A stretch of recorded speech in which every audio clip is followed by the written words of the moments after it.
If God exists, why does he seem hidden? Why doesn't he reveal himself in a way that leaves no room for doubt?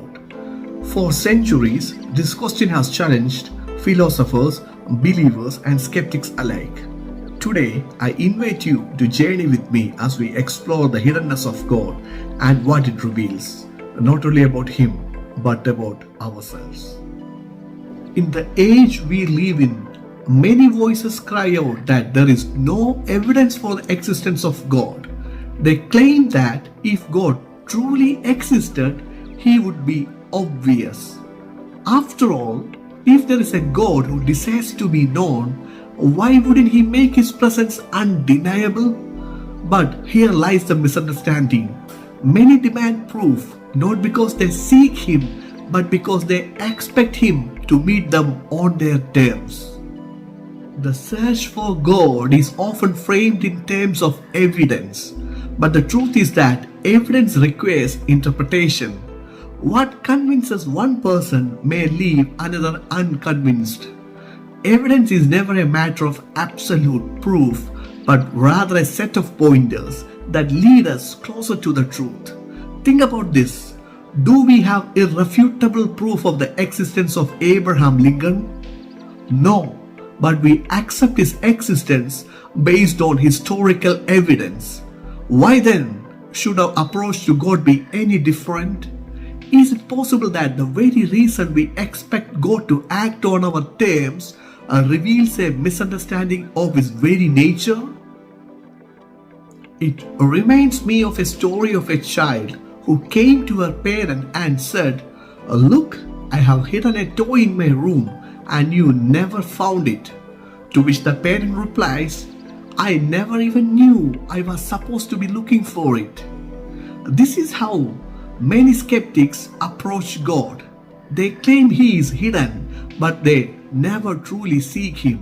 Blaise Pascal put it best: God gives enough light for those who seek Him and enough obscurity for those who wish to turn away. Why doesn't God make His presence so undeniable that everyone would believe? Perhaps the answer lies in the very nature of free will. If God forced belief upon us, would our faith be genuine? Would our love for Him be freely chosen? Or would it be a coerced response to an overwhelming display of power? God, in His infinite wisdom, has created a world where we have the freedom to choose, to seek, and to discover. The Bible tells us that the evidence of God is already all around us, in the beauty of creation, in the fine-tuning of the universe, and in the moral law written on our hearts. But what if the reason God seems hidden has more to do with us than with Him? And yet, God did reveal Himself in the person of Jesus Christ. He walked among us, performing miracles, healing the sick, and teaching with authority.